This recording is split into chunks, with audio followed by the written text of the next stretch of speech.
kaixo, Erandiatik gatoz, eta gaur egun handia izango dela, izugarria, espero dugu izatea, eta deno batera, Kriston ilusioarekin erabakitzeko zuen alde.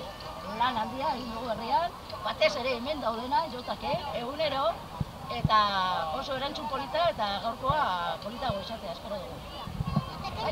Zubien artean daude, zubien artean eta gu ere persona eta ideien arteko zubiak izan nahi ditugu. Eta horretan daude, zubi gintzan, eta duela ez urte asko Kriston uholdea egon zen eguneko honetan, eta gaur ere ilusio uholdea sortuko dugu. Espero dugula